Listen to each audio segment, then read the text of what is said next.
பெரும்பாட்டன் பேரரசர் பெரும்பிடுகு முத்தரையருடைய பொற்பாதங்களை போற்றி சாதி சமநிலையற்ற இந்த சமூகத்திலே சமநீதி சமர்புரிய வந்திருக்கிற சமநீதி போராளி அவர்களை வணங்குகிறேன். எனக்கு முன்பாக நல்ல பல கருத்துக்களை வழங்கி அமர்ந்திருக்கக்கூடிய மாநில பொறுப்பாளர்களே, இந்த நிகழ்வினை சிறப்பானதாக ஏற்பாடு செய்திருக்கக்கூடிய மாவட்டத்தினுடைய நிர்வாகிகளே, மேலும் இங்கே உணர்வு எழுச்சியோடு குழுமியிருக்கக்கூடிய எனது உயிரினும் மேலான உறவுகளே, உங்கள் அத்துணை பேருக்கும் KKSின் அன்பு தம்பி குரு மணிகண்டனின் அன்பு நிறைந்த வணக்கங்கள். ஒரு வரலாற்று சிறப்புமிக்க மாநாடு கடந்த ஜனவரி 25ஆம் தேதி திருச்சியிலே நடந்து முடிந்தது. பொதுவாகவே நீங்கள் முத்தரையர்களுடைய வரலாற்றை எழுத வேண்டும் என்று சொன்னால் வீர முத்தரையர் முன்னேற்ற சங்கம் வருவதற்கு முன், வீர முத்தரையர் முன்னேற்ற சங்கம் வந்ததற்கு பின் என்றுதான் எழுத வேண்டும். அந்த வரலாற்று சிறப்புமிக்க மாநாட்டிலே 183 தீர்மானங்கள் நிறைவேற்றப்பட்டது. இந்த 183 தீர்மானங்களும் ஏதோ ஒரு அறைக்குள்ளே இருந்து அங்கேயே முடிவு செய்யப்பட்டு அங்கேயே எழுதப்பட்டது கிடையாது. என் பேரன்பிற்குரியவர்களே, அந்த மாநாட்டையொட்டி அரசியல் அதிகார மீட்பு மாநாட்டிற்காக தலைவர் அவர்களே நேரடியாக 3000த்திற்கும் மேற்பட்ட கிராமங்களுக்கு நேரடியாக சென்று அந்த கிராமங்களிலே உள்ள பிரச்சனைகள் என்ன, பிரதான கோரிக்கைகள் என்ன, அரசாங்கத்திடம் நீங்கள் கேட்க விரும்புவது என்ன என்பதையெல்லாம் கேட்டு தெரிந்து கொண்டு அதை தொகுத்து முக்கியமான பிரச்சனைகள் எல்லாம் கோரிக்கைகள் எல்லாம் தொகுத்து மாவட்டம் வாரியாக 183 தீர்மானங்களை நிறைவேற்றிருக்கிறோம். பேரன்பிற்குரியவர்களே, நம்மை சாதி கட்சி என்று சொல்வார்கள். தமிழர் தேசம் கட்சி ஒரு சாதிக்கான கட்சி, முத்திரையர்களுக்கான கட்சி என்று சொல்வார்கள். ஆம், சாதிக்கான கட்சி தான். எப்படி என்று கேட்டால், எதிரிலே பாதிக்கப்படுகிறவன் என்ன சாதியோ அதே சாதியை சேர்ந்தவன் தான் தமிழர் தேசம் கட்சிக்காரன். பாதிக்கப்படுகிறவன் பறையனா, தமிழர் தேசத்தவன் பறையன் தான். பாதிக்கப்படுவன் அருந்ததியனா, நானும் அருந்ததியன் தான். பாதிக்கப்படுவன் வண்ணாரா, நானும் வண்ணார் தான். இப்படி எந்த சமூகம் பாதிக்கப்படுகிறதோ, ஆதிக்க வர்க்கங்களால் அடக்குமுறைக்கு உள்ளாக்கப்படுகிறதோ அதே சமூகத்தை சார்ந்தவன் தான் தமிழர் தேசம் கட்சியினர். ஒரு சாதி கட்சி தான் 183 தீர்மானங்களை இந்த தமிழகத்திலே நிறைவேற்றி இருக்கிறது. அந்த 183 தீர்மானங்களும் முத்தரையர் சமூகத்திற்கான தீர்மானமா? பட்டுக்கோட்டையிலே கொப்பரை கொள்முதல் நிலையம் அமைக்க வேண்டும். கொப்பரை கொள்முதல் நிலையம் அமைத்தால் முத்தரையர் மட்டும்தான் பயன்பெறுவானா? இது முத்தரையர் சாதி கட்சியா? ஒட்டு மொத்தமா தென்னை வளர்க்கக்கூடிய அத்துணை விவசாய பெருமக்களும் பயன்பெறுவீர்கள். இங்க இருக்கக்கூடிய வளர்ச்சி திட்டங்களை பத்தி எல்லாம் தீர்மானங்களை நிறைவேற்றிருக்கிறார். எனக்கு முன்னாடி பேசின தலவாய் ராஜேஷ் என்ன பேசினாரு. அந்த தீர்மானங்களின் மூலமாக முத்தரையர் சமூகம் மட்டும் பயன்பெறுமா? ஆனால் நாம் சாதி கட்சி எப்படி இருக்கு பாருங்க. தமிழ்நாட்டில் முத்தரையர்களை திரட்டவே முடியாதுன்னு சொன்னான். ஏன் முத்தரையரை பேசுறோங்கிறத நீங்க உள்வாங்கிக்கணும். தமிழகத்தில் முத்தரையர்களை ஒன்றாக திரட்டவே முடியாது. அப்படியே அவர்கள் திரண்டால் அங்கே சட்டம் ஒழுங்கிற்கு பிரச்சனை ஏற்படும் என்று சொன்னார்கள். 10 ஆண்டு கால சமநீதி போராளி அண்ணன் KK செல்வகுமார் அவருடைய உழைப்பு 2019ஆம் ஆண்டு 50,000 முத்தரையர்களை திருச்சியிலே திரட்டினார். ஒரு சிறு வழக்கு கூட கிடையாது. காவல்துறை அதிகாரிகள் அடுத்த நாள் கூப்பிட்டு பாராட்டு தெரிவித்தார்கள். அதன் பிறகாக 3 லட்சம் பேரை திரட்டி மதுரையிலே வளையர் வாழ்வுரிமை மாநாடு, ஒரு வழக்கு கூட கிடையாது. இத்தனைக்கும் உயர் நீதிமன்ற உத்தரவு. நம்ம சாதியிலே இருக்க ஒரு கருங்காலி பைய போய் இவங்க மாநாடு நடத்தக்கூடாதுன்னு சொல்லி தடையாணை வாங்கினான். உயர் நீதிமன்ற உத்தரவுப்படி அந்த மாநாட்டிலே என்னென்ன பிரச்சனைகள் நடக்குது, யார் யார் பேசுறாங்க எல்லாத்தையும் ஒரு வீடியோவாக பதிவு செய்து அடுத்த நாள் ஞாயிற்றுக்கிழமை கோர்ட்டை என்கேஜ் பண்ணி அங்க நடத்தின வழக்கு. அடுத்த நாள் திங்கட்கிழமை கோர்ட்ல வீடியோவை சமர்ப்பிக்கணும்னு ஆர்டர். உயர் நீதிமன்றம் கண்காணிக்கப்பட்ட அந்த மாநாட்டிலே கூட ஒரு வழக்கு கூட கிடையாது. இந்த முத்தரையர்களை ராணுவ கட்டுப்பாட்டோடு திரட்டினார் தலைவர் அவர்கள். அதோடு முடித்தமா? அதன் பிறகாக இந்த மக்களை வீதிதோறும் ஆர்ப்பாட்டம், போராட்டம், பொதுக்கூட்டம், இடப்பங்கீடு எமது உரிமை என்கின்ற பெயரிலே 30க்கும் மேற்பட்ட சட்டமன்ற தொகுதியில பொதுக்கூட்டம். சட்டமன்ற தொகுதி மீட்பு மாநாடு என்ற பெயரிலே 10க்கும் மேற்பட்ட பாராளுமன்ற தொகுதியிலே பொதுக்கூட்டம். இப்படி இந்த மக்களை திரட்டி காண்பித்தார். வீர முத்தரையர் முன்னேற்ற சங்கமாக இந்த மக்களை அடையாளம் காண்பித்தார். வீர முத்தரையர் முன்னேற்ற சங்கம் தான் முத்தரையர்களுக்கு பாதுகாப்பு அரண். இந்த மக்கள் பாதிக்கப்படும் போது வீர முத்தரையர்கள் களத்திலே நிற்பார்கள் என்பதை உறுதி செய்தார். அதன் பிறகு இந்த மக்களை அரசியல் படுத்தி இருக்கிறார். ஏன் முத்தரையர்களுக்காக பேச வேண்டும்? ஏன் முத்தரையர்களை மட்டும் பேச வேண்டும் என்று சொன்னால், தமிழகம் முழுக்க 1,25,00,000 பேர் முத்தரையர்கள் இருக்கிறார்கள். இவ்வளவு பெரிய மக்கள் சக்தி 40 சட்டமன்ற தொகுதிகளிலே முத்தரையர்களுக்கு மட்டும் வாக்களித்தால் அவர்கள் தான் சட்டமன்ற உறுப்பினர்கள். 70 சட்டமன்ற தொகுதியிலே வெற்றி தோல்வியை தீர்மானிக்கக்கூடிய சக்திகள் முத்தரையர்கள். இப்படி இருந்தும் இந்த சமூகம் அரசியல் பிரதிநிதித்துவம் பெறாமல் இருக்கிறது. இந்த இந்திய தேசம் சுதந்திரம் பெற்றதிலிருந்து இந்த சட்டமன்றம், தமிழக சட்டமன்றம் அமைந்ததிலிருந்து வெறும் 67 பேர் தான் எம்எல்ஏவா போயிருக்காங்க. வன்னியர்களோ, கவுண்டர்களோ, கொங்கு வேளாள கவுண்டர்களோ, இன்னும் பிற சமூகமோ, முக்குலத்தோர்களோ ஒரு சட்டமன்றத்திற்கே 40 பேருக்கு வாய்ப்பளிக்கப்படுகிறது. இப்போ சட்டமன்ற தேர்தல் வந்துச்சுன்னா சமூக வாரியாக இந்த வேட்பாளர்களுடைய பட்டியலை பகுத்து ஆய்ந்து பாருங்கள். ஒரு சட்டமன்ற தேர்தலில் 40க்கும் மேற்பட்ட வன்னியர்களுக்கு வாய்ப்பு வழங்கப்படுகிறது. அதுல 20க்கும் மேற்பட்டவர் சட்டமன்ற உறுப்பினராக போறாங்க. அதே போல முக்குலத்தோர், அதே போல கவுண்டர். ஆனா அதே எண்ணிக்கையில இருக்கக்கூடிய இந்த முத்தரையர்களுக்கு 4, 3, 2ன்னு நாய்க்கு எலும்பு துண்டை போடுற மாதிரி போடும்போது அதுதான் சமூக நீதி சூறையாடல் என்கிறோம். அதுதான் அரசியல் பிரதிநிதித்துவம் தரவில்லை என்று குற்றம் சாட்டுகிறோம். அதை தமிழகம் முழுக்க பேசணும்.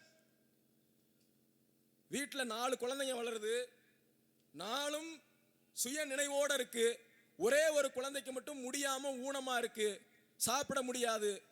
அதை சிறப்பு கவனம் கொடுத்து பார்ப்போமா, பார்க்க மாட்டோமா? 4 குழந்தையில ஒரு குழந்தைக்கு முடியாம இருக்கு, உடம்புக்கு சுகம் இல்லாம இருக்கு. அந்த குழந்தைக்கு மட்டும் நம்ம சிறப்பு கவனம் கொடுப்போமா, கொடுக்க மாட்டோமா?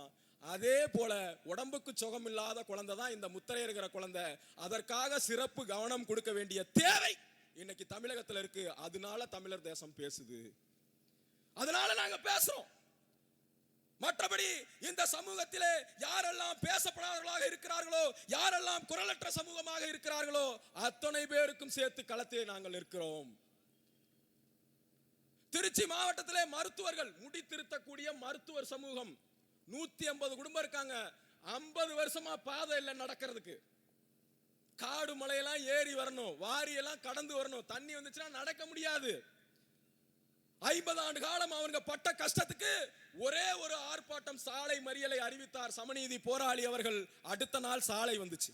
நாம சாதி கட்சியா? மருத்துவர்களுக்கு சாலை வாங்கி கொடுத்த தமிழர் தேசம் சாதி கட்சியா? பட்டியல் இனத்தவர்கள் பாதிக்கப்படும் போது உடனடியாக களத்திலே நிற்கிறது தமிழர் தேசம் கட்சி. பட்டுக்கோட்டையிலே எத்தனையோ பிரச்சனையை சொல்லலாம். நாம சாதி கட்சியா? இப்படி நம்மை பொது அரசியலிலிருந்து அப்புறப்படுத்த வேண்டும் அப்படிங்கிற நோக்கில் செயல்படுறாங்க.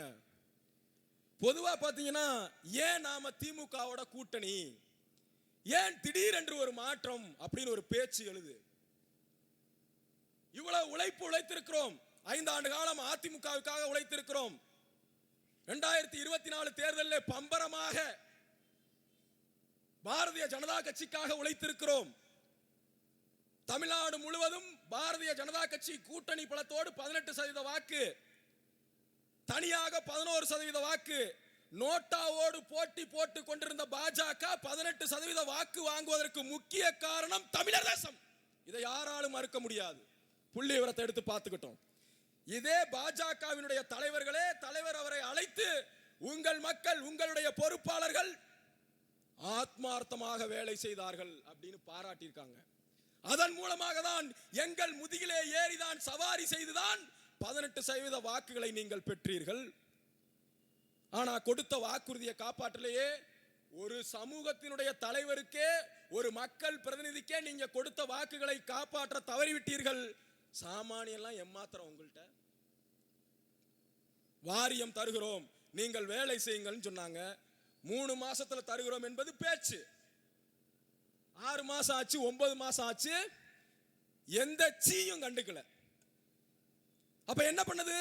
முத்தரையர்கள் தன்மான உணர்வோடு அங்கிருந்து வெளியேற வேண்டிய தேவை இருக்கிறது. நாலடியாரில் தன்மான உணர்வுக்கு பெயர் போன சமூகம் என்று முத்தரையர்கள் வர்ணிக்கப்பட்டிருக்கிறார்கள். இன்னைக்கு நேத்தல்ல, தன்மான உணர்வு கொண்டவன் முத்தரையர் என்று 2000 ஆண்டுகளுக்கு முன்பாகவே சொல்லி இருக்கிறார். மல்லன்மா ஞானத்து வாழ்பவர் எல்லாம் செல்வரெனினும் கொடாதவர், நல்கூர்ந்தால் நல்கூர்ந்த கண்ணும் பெரு முத்தரையரே செல்வரை சென்று இராதவர் என்று நாலடியார்ல சமண முனிவர்கள் பாடி இருக்கிறார்கள். என்ன பொருள் தெரியுமா?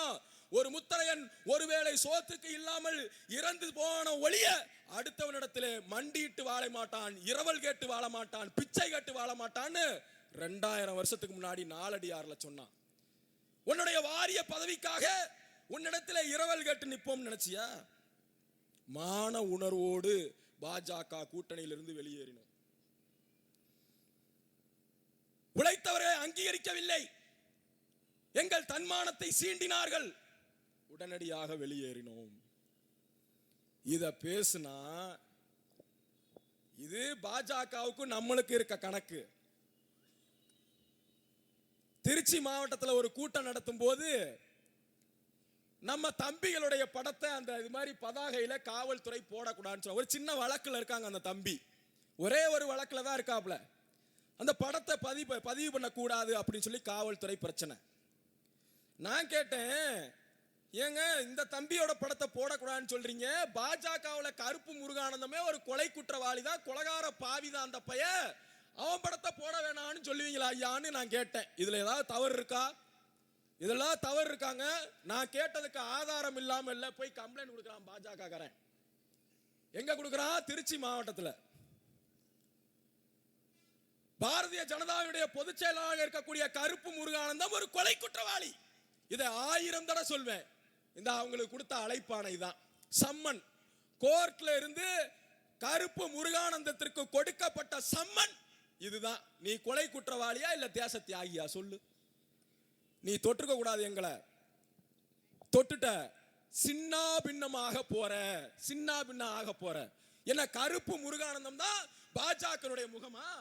நீ என்ன பாஜக இந்து உலக இந்துக்களுடைய முகமா? நீ ஆயிரக்கணக்காக தன்னுடைய வாழ்நாளை அர்ப்பணித்துக் கொண்டு திருமணமே செய்து கொள்ளாமல், நமக்கு 1000 கருத்து வேறுபாடு இருக்கு அந்த சித்தாந்தத்தின் மீது, ஆனாலும் தன்னுடைய திருமணமே செய்து கொள்ளாமல் தன்னுடைய வாழ்நாளை அந்த சமூகத்திற்காக அர்ப்பணித்து இந்து சமூகத்திற்காக வேலை செய்யக்கூடிய முழுநேர களப்பணியாளர்கள் போன்ற ஒவ்வொருத்தரின் மூலமாக தான் பாஜக வளர்ந்து நிற்கிறது. உன்னை மாதிரி சாராய வியாபாரி மூலமா வளர்ந்து நிற்குதா? நீ யார்? எழுதுறான் சமூக வலைதளத்தில். நீ என்னது காவி வேட்டி கட்டி இன்னைக்கு அரசியல் பேசுற கருப்பு முருகானந்தம் தானே பார்த்திருக்க? பழைய முத்துப்பேட்டை கருப்பை பார்த்தது இல்லைல்ல. எல்லா கருப்பையும் எல்லா பருப்பையும் பார்த்துட்டு வந்துதான் இங்க பேசிக்கிட்டு இருக்கான் கேகேஎஸ்னுடைய தம்பி குரு மணிகண்டன். நீ யாருன்னு எனக்கு தெரியும். பழைய முத்துப்பேட்டை கருப்பு யாரு? சாராய வியாபாரி. அயோக்கிய பைய சாராய வியாபாரி தான்டா நீ. என்னடா சமூக வலைதளத்தில் ஐடிவிங்க 4 பேரை வச்சு எழுத விட்டா? இந்த மிரட்டல் உருட்டலுக்கெல்லாம் பயப்படுறவன் கேகேஎஸ்னுடைய தம்பி கிடையாது. அது அந்த காலம் தம்பி. இது வீரமுத்திரனுடைய காலம், கேகேஎஸ்னுடைய காலம். உன் மிரட்டல் உருட்டலுக்கெல்லாம் பயப்பட மாட்டோம். அடிச்சா திருப்பி அடிக்கக்கூடிய காலம். பார்த்திருப்ப உன் பகுதியிலேயே முத்துப்பேட்டையிலேயே பார்த்திருப்ப. நீ நிறுத்துற வரையும் கணக்கு தொடரும். என்ன நினைச்சிட்ட?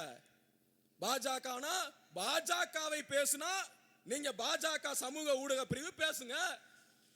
கருத்தியல் ரீதியாக மோதிக்கொள்வோம், சித்தாந்த ரீதியாக மோதிக்கொள்வோம். கருப்பு முருகானந்தம் என்ன பாஜகவினுடைய ஒட்டுமொத்த முகமா? டோக்கன் கொடுக்கிறேன்னு சொல்லி இந்த பட்டுக்கோட்டை பகுதி மக்களை ஏமாத்தின புறம்போக்கு கருப்பு முருகானந்தம். இல்லைன்னு சொல்ல சொல்லுங்க, இல்லைன்னு யாரையா சொல்ல சொல்லுங்க. இன்னும் பேச முடியும் தம்பி. தனி மனித விமர்சனத்துக்குள்ள நான் இறங்க மாட்டேன், அது என்னுடைய கொள்கை கோட்பாடு. நீ இன்னும் போனின்னு சொன்னா, இந்த முத்திரையர் சமூகத்தை பகச்சின்னு சொன்னா, நீ ஸ்ரீரங்கத்துக்கு அடிக்கடி எதுக்கு வர்றேன்னு பேசுவேன். நீ என்ன பெரிய ஸ்ரீரங்கத்துக்கு எதுக்கு அடிக்கடி வர்ற இடத்திலேயே பிடிப்பேன், வர்ற இடத்திலேயே பிடிப்பேன். பாத்துக்குங்க. கமிஷன் முருகானந்தம் பேசினாரு. உண்மையிலே அவர் கமிஷன் முருகானந்தம் தான். நான் சொல்லலைங்க, இவர் கொலை குற்றவாளின்னு நான் சொல்ல. அவர் கொடுத்த அபிடவிட், அவர் தேர்தல் நேரத்தில் கொடுத்த அபிடவிட்ல இருந்து அவர் சொன்னதின் அடிப்படையில் 33 வழக்குகள், கொலை முயற்சி வழக்குகள் உட்பட 33 வழக்குகள் அவர் மேல இருக்கு. அவர் ஒரு கொலை குற்றவாளின்னு அவரே ஒத்துக்கிட்டாரு. இந்த பேப்பர்ல வந்திருக்கு, நான் சொல்ல. 33 வழக்கு இருக்குல்ல, நீ என்னமோ தேச தியாகி ரேஞ்சுக்கு பில்டப் பண்றாயா? போய் கம்ப்ளைண்ட் கொடுத்தா நாங்க பார்க்காத வழக்கா, நாங்க பார்க்காத வழக்கான்னு கேட்கிறேன். 40 வழக்கு இருக்கு, 41வது வழக்கு போடா மயிருன்னு போய்கிட்டே இருப்பேன். நாங்க பார்க்காத வழக்கா, நாங்க பார்க்காத ஜெயிலா? என்ன பண்ணிட முடியும்? புதுசா கே செல்வகுமார்ங்கிற ஒரு மகத்தான தலைவன், மக்கள் தலைவனை நீங்க இழந்து விட்டீங்கிறத உணரணும். அதுக்காக தமிழகம் முழுக்க இந்த மக்கள் மத்தியில் நாங்க பேசுறோம். இந்த ஒரு படத்துல சத்யராஜும் வடிவேலும் பாத்தீங்கன்னா கிரிக்கெட் விளையாட ஆள் இருக்காது. ஒரு நாய் பிடிக்கிற வேனை வச்சுக்கிட்டு என்ன பண்ணுவான், தம்பிங்க வா, உன் பேர் என்ன? டேவிட், நீ தான் என்னையில இருந்து டிராவிட். உன் பேர் என்ன? சங்கிலி, நீ தான் என்னையில இருந்து கங்குலி அப்படின்னு ஆள் பிடிச்சு கொண்டு போவான் பாரு. அது மாதிரி ஒரு கூட்டணியை வச்சுக்கிட்டு கே செல்வகுமார் என்ற ஒரு முத்திரையர்களின் ஒட்டுமொத்த முத்திரையர்களுடைய முகம் அங்கே இல்லைன்னு சொன்ன உடனே எவனோ கொண்டு வந்து அவன் பொண்டாட்டி சொன்னா கூட, அவன் பொண்டாட்டி கூட ஓட்டு போடாது, அவனெல்லாம் கூட்டணி தலைவர்னு கொண்டு வந்து வச்சுக்கிட்டு நாங்க பாத்தீங்களா முத்திரையர் சங்கத்துல எங்களுக்கு ஒரு ஆள் இருக்குங்கிறான். இன்னைக்கு கிட்டத்தட்ட இது 6வது பொதுக்கூட்டம். மாநாடு முடிஞ்சு 6வது பொதுக்கூட்டம். 6 தானே? 6வது பொதுக்கூட்டம். இது மாதிரி ஒரு பொதுக்கூட்டத்தில் நீ வச்சிருக்க கூட்டணியில் வச்சிருக்க தலைவரை பேச சொல்லு, ஒரு கூட்டம் போட சொல்லு பார்க்கலாம். ஒரே ஒரு நிமிஷம் அந்த மக்களுக்கான கருத்தை பேச சொல்லு, பேச மாட்டாங்க. நீ விநாயகர் சதுர்த்தி நடத்தி முத்துப்பேட்டையில் கருப்பு முருகானந்தம் இருக்கிற வரைக்கும் விநாயகர் தீவிரவாதியாக தான் இருப்பார். என்ன விநாயகர் நம்பூர்ல எங்க பாருங்க, பாவம் அரச மரத்தடியில அவர் பாட்டில் உட்கார்ந்துருக்காரு. யாராவது போலீஸ் பாதுகாப்பு இருக்காங்க? அரச மரத்தடியில அவர் பாட்டில் உட்கார்ந்து இருப்பாரு. சாத்வீகமான தெய்வம், போய் கும்பிட்டீங்கன்னா முழு முதல் கடவுள், என்ன கும்பிடுறீங்களோ உடனடியாக நடக்கும். ஆனா விநாயகர் சதுர்த்தி நேரத்துல இவனோட மதவெறி அரிப்புக்கு அங்க இருக்கக்கூடிய இஸ்லாமியர்களை பழிவாங்க வேண்டும் என்ற நோக்கத்துல அங்க மிகப்பெரிய சமூக பதட்டத்தை உண்டாக்குறான். விநாயகர் அப்படியே தீவிரவாதி மாதிரி 10 மாவட்டத்து எஸ்பி விநாயகருக்கு பாதுகாப்பு, ஒரு ஐஜி பாதுகாப்பு. ஏன்னா இங்க இருக்கக்கூடிய முத்துப்பேட்டையில் இருக்கக்கூடிய இஸ்லாமியர்லாம் அரபு நாட்டில இருந்து இறக்குமதி பண்ணிட்டானா? அங்க இருந்து இறக்குமதி பண்ணப்பட்டவர்களாவே தொப்புள் கொடி உறவுகள். ஒரு 3 தலைமுறைக்கு முன்னாடி அவன் முத்திரையரா இருந்திருப்பான், பல்லனா இருந்திருப்பான், பறையனா இருந்திருப்பான். அவனை நீ பிரித்தாளணும் நினைக்கிற பாரு உன் அரசியல் வெறுப்புக்காக. ஆனா காவல்துறை என்ன சொல்லுது? அங்க ஒரு ஆதிக்கத்துக்கு எதிராக போராடி களத்திலே பலியானவர் மாவீரன் முத்துப்பேட்டை ராஜேஷ் அவர்கள். அவருடைய நினைவேந்தலுக்கு நாம நினைவேந்தலை கடைபிடிக்கணும்னு நினைக்கிறோம். நினைவேந்தலுக்கு தலைவர் அவரோட கலந்துக்கிறோம். பேரணி கூட நடத்தல. உங்களுடைய கோரிக்கையை ஏற்று ஒரு 4 பேர் மட்டும் தலைவரோட கலந்துக்கிறோம்னு கேட்டா சட்டம் ஒழுங்குக்கு பிரச்சனை வருமா? அப்ப கருப்பு முருகானந்தம் முத்துப்பேட்டையில விநாயகர் சதுர்த்தி நடக்கும் போது எந்த ஒழுங்குக்கு பிரச்சனை வருது? சட்டம் ஒழுங்குக்கு அப்ப பிரச்சனை வரலையா? எப்படி 10 மாவட்டத்து போலீஸ் அணி பாதுகாப்பு போடுற, ஐஜி தலைமையில பாதுகாப்பு போடுற, சாராய வியாபாரிக்கு இன்ன வரைக்கும் தனி பாதுகாப்பு அதிகாரி போட்டு வச்சிருக்க? எப்படி இதெல்லாம் நடக்குது? அப்ப ஒரு பெரும்பான்மை சமூக மக்கள் கேள்வி கேட்காம இருந்தா என்ன வேணாலும் செய்யலாம்னு நினைக்கிறான். கேள்வி கேட்கும் போது உடனடியாக மிரட்டல். யதார்த்தமாக ஸ்ரீரங்கத்துல பேசணும், உண்மையிலே அந்த ஆள பேசணும் இல்ல. திடீர்னு எனக்கு ஞாபகம் வந்துச்சு, ஏண்டா கொலை குற்றவாளி படத்தெல்லாம் போடக்கூடாதுன்னு சொன்னா கருப்பு முருகானந்தம் ஜாம்பவானுடைய நேரு கொலையில சம்பந்தப்பட்டவரா, அவர் கொலை குற்றவாளி, அவர் படத்தை போடக்கூடாதுன்னு சொல்லுவியான்னு கேட்டேன். இதை அப்படியே விட்டுருந்தா நான் பாட்டில் நான் போயிருப்பேன், இந்த மக்களுக்கான அரசியல் கருத்தை பேசிட்டு போயிருப்பேன். இவனுங்க என்ன பண்ணிட்டானுங்க, குருமணி என்ன வீட்டை முற்றுகையிடுவான், கே செல்வகுமார் வீட்டை முற்றுகை, நாங்க என்ன கம்யூனிஸ்டாடா? தொலைச்சிருவான். நீ வீட்டுக்கு வரணும்னு நினைச்சினாவே பாஜக காரலாம் நீ வேணா இஸ்லாமியர்கள்ட்ட சண்டை போடலாம், பாவம். நீ எங்கள்கிட்ட சண்டை போட முடியாது. நாங்க பாட்டில் கடந்து போயிருந்திருப்போம். கடந்து போறது இன்னைக்கு உன் ஊர்லயே வந்து, உன் ஊர் கூட கிடையாது, இது உன் ஊர் பக்கத்து ஊர். நீ இங்க தானே நிக்க போற. முத்தரையர் கிராமங்கள்ல ஒரு கிராமத்துல கூட உன்னுடைய வண்டி நுழையாது தம்பி. கருப்பு முருகானந்தம் உன் வண்டி நுழையாது. நீ எந்த தொகுதியில வேணாலும் நில்லு, எந்த தொகுதியில வேணாலும் நின்னு. அண்ணன் கராத்தே செந்தில் நான் பேசினார்ல, கவுன்சிலர்லாம் ஆக வேண்டாம். நீ வா பாஜக, நீயும் கூட்டணி போடாத, நாங்களும் கூட்டணி போடல, நீயும் பட்டுக்கோட்டை தொகுதியில நின்னு. எங்க அண்ணன் கராத்தே செந்திலையும் பட்டுக்கோட்டை தொகுதியில நிக்க வைக்கிறோம். உன் கொள்கையை நீ சொல்லு, அவரும் தமிழர் தேசத்தினுடைய கொள்கையை சொல்லி வாக்கு கேட்கட்டும். நீ ஜெயிச்சனா நான் இனிமே இந்த மேடையில பேசுறதே விட்டுறேன்டா. ஏன்னா அவ்வளவு பெரிய மக்கள் சக்தி படத்த தலைவர்னு நினைக்கிறியா? எப்படி கொள்ளடிச்ச சாராய வியாபாரிக்கு எப்படி 2 கோடி ரூபாய் சொத்து தான் கணக்கு காமிச்சிருக்காப்ல. கிட்டத்தட்ட 200 கோடி ரூபாய் சொத்து உன்கிட்ட இருக்கு. எப்படி வந்துச்சு? எல்லாத்துக்கும் மூலதனம் ஐயன் விநாயகன். விநாயகருடைய அருளால இன்னைக்கு 200 கோடி சொத்துக்கு அதிபதியா இருக்க. அதோட போயிரு. தேவையில்லாம முத்தரையர்களை சீண்டாதே, முத்தரையர் சமூகத்தை சீண்டாதே. பாஜகவுக்கு எச்சரிக்கையா சொல்றோம், இந்த சமூகத்திற்கு நீங்கள் துரோகம் இழைத்தீர்கள். சொன்னதை செய்யல. தமிழகத்தினுடைய தலைவர்கள் இந்த முத்தரையர் சமூகத்தை லெப்ட் ஹேண்ட்ல டீல் பண்ணணும்னு நினைச்சான். அதற்காக அதிரடி காமித்தோம். அந்த அதிரடியை தேர்தலில் காமிப்போம். 5 ஆண்டு காலம் 10 ஆண்டு காலம் உங்களோடு பயணித்ததற்கு நீங்கள் எங்களை அங்கீகரிக்கவில்லை. ஆனால் தமிழக முதல்வர் தாயுள்ளத்தோடு, கருணை உள்ளத்தோடு, சமூக நீதி பார்வையோடு, சாதியாக நம்மளை அங்கீகரிக்கவில்லை, சமூக நீதி பார்வையோடு நம்மை அங்கீகரித்திருக்கிறார். கூட்டணியிலே இடத்தை ஒதுக்கி இருக்கிறார். யார் அப்ப சமூக நீதியின் காவலர்? யார் சமூக நீதியின் காவலர்? ஒரு ஏழை எளிய ஒடுக்கப்பட்ட மக்களுக்காக போராடுகிற தலைவர் கே செல்வகுமார். அவரை கூப்பிடுங்கன்னு சொல்லி கூப்பிட்டார். யாரையும் நேரடி பார்வையில கூப்பிடல. தலைவர் கே செல்வகுமார் அவர்களை தான் நேரடி பார்வையில அழைத்து அவரை கூட்டணியிலே இணையுங்கள், அவர் ஏழை எளிய ஒடுக்கப்பட்ட மக்களுக்காக போராடுகிறார், அந்த போராட்டத்தை நாம் அங்கீகரிக்க வேண்டும் என்று இன்றைக்கு அங்கீகரித்திருக்கிறார். ஆனா சொல்லுவான் பாஜக, நாங்கள் தபால் தலை வெளியிட்டோம். அதிமுக சொல்லுவான், நான் சிலை வைத்தோம். தமிழகம் முழுக்க 2000 ஆண்டு கால வரலாறு கொண்ட சமூகம். எப்படி சேர நாடு இருந்ததோ, சோழ நாடு இருந்ததோ, பாண்டிய பல்லவ நாடுகள் இருந்ததோ, அது போல முத்தரையர் நாடு என்று தனி நாடு இருந்தது. ஆனா இன்னைக்கு இந்த டெல்டா மாவட்டத்தில் தஞ்சாவூர், நாகப்பட்டினம், மயிலாடுதுறை அத்தனை மாவட்டங்களிலும் குடிசை வீட்டில் வாழக்கூட சாதியா அந்த சாதி இருக்கு. பட்டா இல்லாத சமூகமாக இந்த சமூகம் இருக்கு. யார் இது குறித்து பேசுனா? யாராவது இதை பத்தி பேசுனாங்களா? தபால் தலை வெளியிடுவதனாலோ, சிலை வைப்பதனாலோ பட்டா இல்லாத முத்திரையர்களுக்கு பட்டா கிடைத்து விடுமா? குடிசையிலே வாழக்கூடிய முத்திரையர்களுக்கு மாடி வீடு கட்டி தரப்படுமா? வரலாற்றை போற்றி பாதுகாக்க வேண்டும், அதுல எந்த மாற்று கருத்தும் இல்லை. ஆனா வெறும் அழுகிற குழந்தைக்கு ஒரு முட்டாயை காமிச்சு அதனுடைய அழுகையை நிறுத்துற மாதிரி இந்த சமூகத்தை இன்னும் தபால் தலை சிலைன்னு சொல்லி உங்களால ஏமாத்த முடியாது ராஜா, ஏமாத்த முடியாது. இங்க இருக்கக்கூடிய மக்களும் புரிஞ்சுக்கணும். தேர்தல் நேரத்தில் காளான் போல, புற்றீசல் போல முளைப்பார்கள். ஒரு சமூக தலைவன் என்பவன் போல் எப்படி இருக்கணும்? மெழுகு போல தன்னை கரைத்துக் கொள்ள உருக்கி கொண்டு மக்களுக்கு வெளிச்சம் தரவனாக இருக்க வேண்டும். ஒரு சமூக தலைவன் என்பவன் உப்பு போல தன்னை கரைத்துக் கொண்டு சுவை தருவனாக இருக்க வேண்டும். தேர்தல் வந்தா மட்டும் கண்ணாடியை போட்டுக்கிட்டு டாடா காமிச்சிட்டு போறவன் அல்ல கே செல்வகுமார். இந்த மக்களுக்காக மக்களோடு மக்களாக களத்திலே நிற்கக்கூடிய தலைவர்.